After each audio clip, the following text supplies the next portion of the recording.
ஓகேண்ணா. ரெண்டா ஷேர் பண்ணுங்க. சரி. சரி பாதியா போடுங்கண்ணா.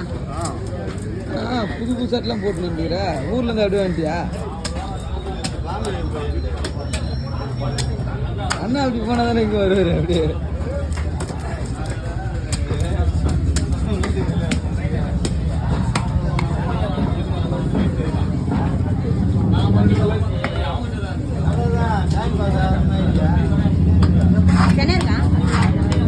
தெரியும் கட்டினாதான் தெரியும். இல்லை இல்லை இல்லை இல்லை உங்ககிட்ட இருக்கா கேட்டேன். இல்லையே.